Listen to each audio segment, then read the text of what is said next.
پھر اس نے دیکھا اس کی پرچھائی جو پہلے محض ایک سائے کی مانند تھی آہستہ آہستہ ایک شکل اختیار کر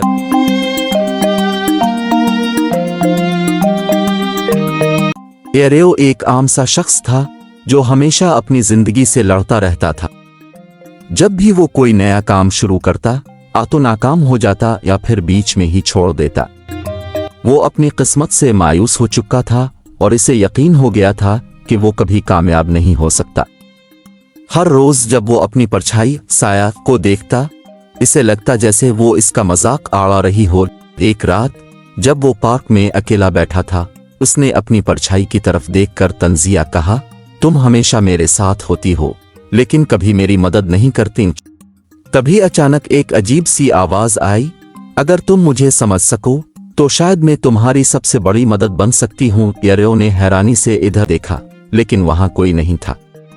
پھر اس نے دیکھا اس کی پرچھائی جو پہلے محض ایک سائے کی مانند تھی آہستہ آہستہ ایک شکل اختیار کرنے لگی۔ ایریو خوف زدہ ہو گیا مگر سائے نے مسکراتے ہوئے کہا، میں تمہارا اپنا خوف ہوں، تمہاری خود پر شک کرنے والی آواز۔ جتنا زیادہ تم ڈرو گے میں اتنی ہی گہری ہوتی جاؤں گی، لیکن اگر تم ہمت دکھاؤ گے تو میں چھوٹی ہو جاؤں گی۔ ایریو حیران رہ گیا، تم کیا کہنا چاہتی ہو؟ سائے نے کہا، جب بھی تم ناکامی کے ڈر سے پیچھے ہٹے میں تمہارے ساتھ تھی۔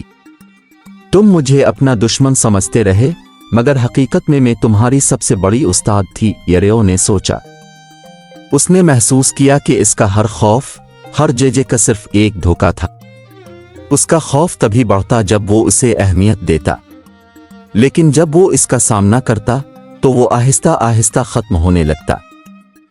اگلی صبح ایریو ایک نئے نظریے کے ساتھ جاگا۔ اس نے ایک نئے کاروباری خیال پر کام شروع کیا جو وہ پہلے صرف سوچتا ہی رہتا تھا۔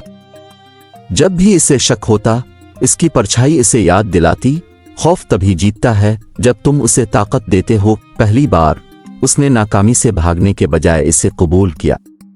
وہ گرا، سنبھلا اور پھر آگے بڑھا۔ آہستہ آہستہ اس کی زندگی بدلنے لگی۔ جو خوف کبھی اسے روکتا تھا وہی اب اسے آگے بڑھنے کی طاقت دے رہا تھا۔ ایک دن جب اس کا کاروبار کامیاب ہونے لگا اس نے اپنی پرچھائی کو دیکھا۔ آج وہ اتنی گہری نہیں تھی جتنی پہلے ہوا کرتی تھی۔ ایریو مسکرایا اور کہا، شاید تم میری دشمن نہیں بلکہ میری سب سے بڑی رہنما تھی۔ سائے نے آہستہ سے کہا، میں ہمیشہ یہاں ہوں گی لیکن اب تم مجھے نظر نہیں آؤں گی کیونکہ تم نے مجھ سے سیکھ لیا ہے۔ اور اس دن ایریو سمجھ گیا، خوف ایک سائے کی طرح ہوتا ہے جو تب تک بڑا لگتا ہے جب تک ہم اس کا سامنا نہیں کرتے۔